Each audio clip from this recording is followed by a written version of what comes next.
जज तबस्सुम खान को मिल रही धमकियां, क्या इस देश में न्याय करना भी मुश्किल होता जा रहा है? आज हम बात करेंगे एक ऐसे मामले की जिसने न्यायपालिका की स्वतंत्रता, कानून के राज और हमारे समाज के माहौल को लेकर कई सारे बड़े गंभीर सवाल खड़े कर दिए हैं। सवाल सिर्फ एक फैसले का नहीं है, सवाल सिर्फ एक जज का नहीं है, सवाल सिर्फ एक आरोपी या पीड़ित का नहीं है।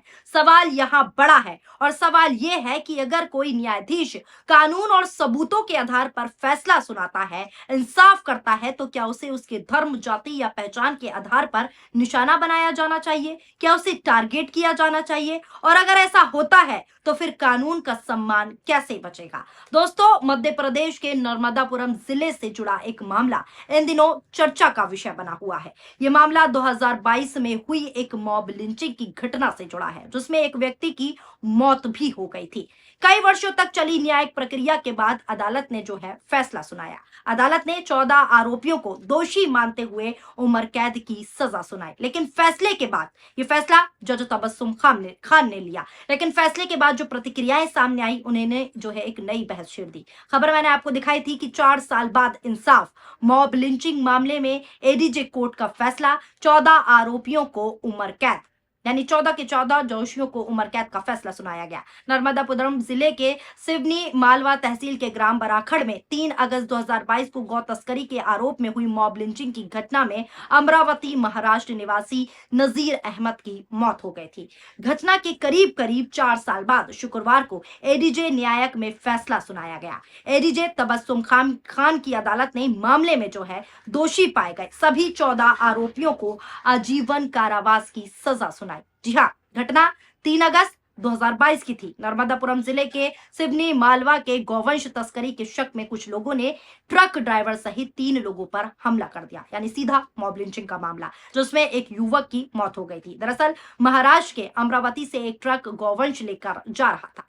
सिवनी मालवा के ग्राम बराखड़ के पास 10 से 15 लोगों ने रात करीब 1 बजे ट्रक को रुकवाया और उसमें गौवंश को देखकर ट्रक में सवार लोगों के साथ मारपीट करना शुरू कर दिया। इन लोगों को शक था कि गाय की परिवहन अवैध तरीके से हो रही है। मारपीट की सूचना भी पुलिस मौके पर जो है पहुंची और घायलों तीनों लोगों को जो है अस्पताल पहुंचाया गया, जहां इलाज के दौरान एक युवक जिनका नाम नजीर अहमद था, उनकी पीट पीट कर हत्या कर दी। इस वजह से वो उनका इलाज हो रहा था और वहां पर उनकी मौत हो गई। यानी इस पर फैसला आया और कई वर्षों तक चली न्यायिक प्रक्रिया के बाद अदालत ने 14 आरोपी जो हैं, जो ये दोषी हैं, उनको उम्र कैद की सजा सुनाई। लेकिन फैसले के बाद जो प्रतिक्रियाएं सामने आई, उन्होंने एक नई बहस छेड़ कर रख दी है। ये हेडलाइन देखिए जो स्क्रीन पर दिखा रही हूं। मॉब लिंचिंग के दोषियों को उम्र कैद, जज तबस्सुम खान को मिल रही गालियां और धमकियां। यानी फैसले के बाद तबस्सुम खान को गालियां और धमकियां मिल रही हैं। मॉब लिंचिंग मामले में अदालत ने 14 दोषियों को आजीवन कारावास की सजा सुनाई है। फैसले के बाद न्यायाधीश तबस्सुम खान को उनकी धार्मिक पहचान के आधार पर निशाना बनाया जा रहा है। क्यों टारगेट किया जा रहा है? धार्मिक पहचान की वजह से। सोशल मीडिया पर उनके खिलाफ आपत्तिजनक टिप्पणियां और धमकियां सामने आने से सुरक्षा बढ़ा दी गई है। यानी इस फैसले के बाद न्यायाधीश जस्टिस तबस्सुम खान पर उनकी धार्मिक पहचान को लेकर शर्मनाक टिप्पणियां की जा रही हैं और उन्हें अपमानित किया जा रहा है। खुलेआम सोशल मीडिया पर कत्लेआम की बातें कही जा रही हैं, धमकाया जा रहा है, गंदी गंदी गालियां दी जा रही हैं। सोशल मीडिया पर एक वीडियो तेजी से वायरल हो रहा है जिसमें कथित रूप से अदालत के फैसले पर सवाल उठाए गए। ये शख्स वही है जो वीडियो में गंदी गंदी गालियां दे रहे हैं। यहां तक कि जज तबस्सुम खान को खुलेआम गालियां दे रहा है व्यक्ति, धमकियां तक दी जा रही हैं।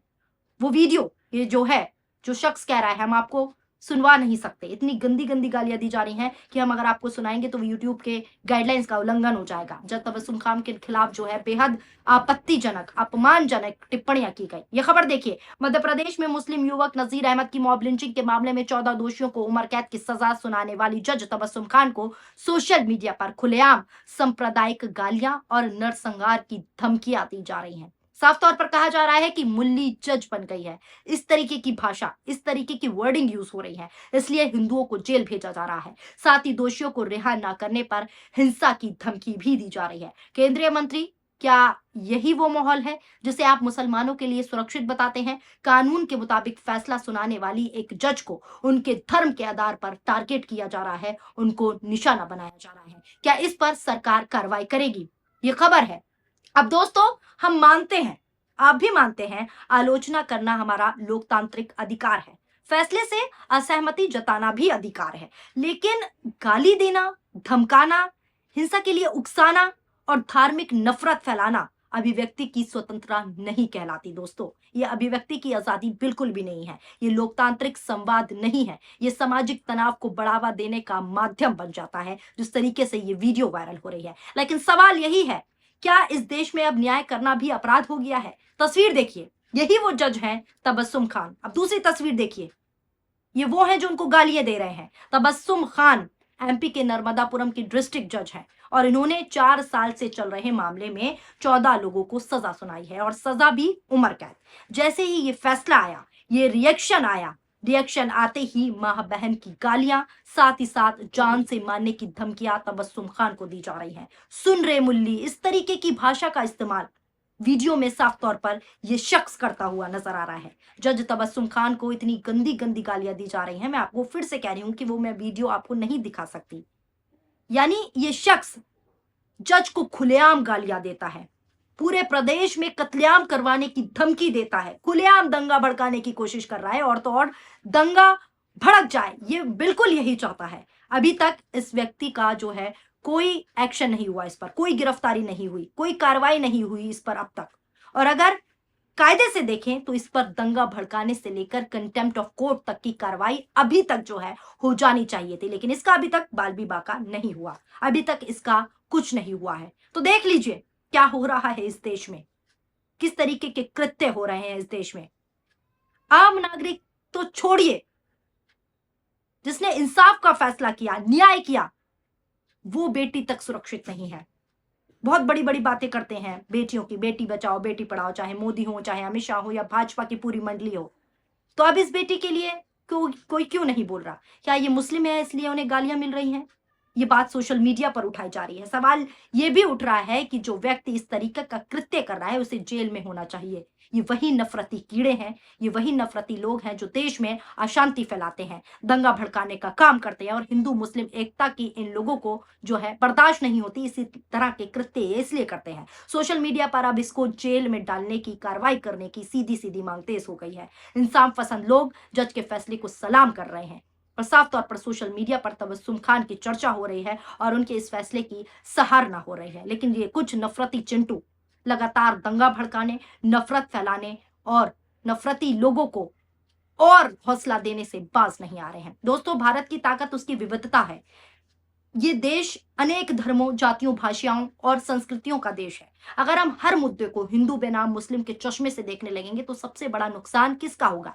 देश का होगा, क्योंकि तब न्याय भी बट जाएगा, सत्य भी बट जाएगा और समाज भी पूरी तरीके से बट जाएगा। दोस्तों, हमें ये तय करना होगा कि हम कानून के साथ खड़े हैं या भीड़ के साथ, हम न्याय के साथ खड़े हैं या पहचान की राजनीति के साथ, हम संविधान के साथ खड़े हैं या फिर नफरतबाजों लोगों के साथ। आज सवाल किसी एक जज का नहीं है, जो जज के साथ हो रहा है वो सवाल जज का नहीं है। आज सवाल उस व्यवस्था का है जिस पर करोड़ों भारतीय भरोसा करते हैं। अगर अदालत का फैसला गलत है तो कानूनी प्रक्रिया मौजूद है, लेकिन अगर अदालत का फैसला सिर्फ और सिर्फ इसलिए गलत बताया जाता है क्योंकि फैसला सुनाने वाला किसी एक खास धर्म का है, खासकर मुसलमान है, तो ये बहुत गंभीर सोच है।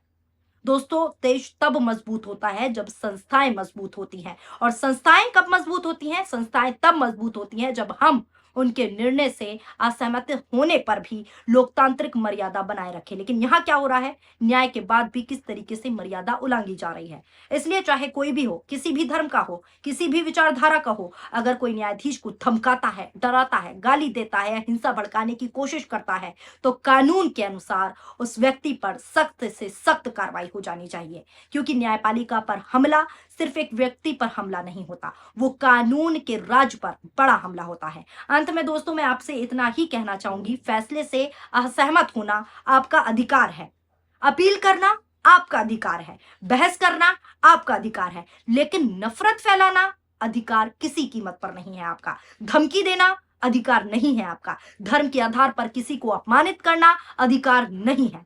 लोकतंत्र की असली ताकत अदालतों, संविधान और कानूनों के सम्मान में छुपी होती है, और जब हम इस बात को समझेंगे कि अदालत ही सही फैसला करती है, तो ऐसे सवाल उठना स्वाभाविक हो जाते हैं। सवाल उठ रहे हैं कि क्या इस देश में न्याय करना भी मुश्किल होता जा रहा है? क्योंकि जिस तरीके से वीडियोज़ वायरल हो रहे हैं, उससे ये सवाल पैदा हो रहे हैं। जिस तरीके के ये नफ़रती चिंटू नफ़रत फैला रहे हैं और फैसला करने पर जिस तरीके से जज तबस्सुम खान को धर्म के नाम पर टारगेट किया जा रहा है, गालियाँ दी जा रही हैं, उस पर ऐसे नफ़रती चिंटुओं के लिए आप क्या कहना चाहेंगे? अपनी राय कमेंट के ज़रिए ज़रूर बताएँ। शुक्रिया, धन्यवाद, नमस्कार, जय हिंद, जय भारत।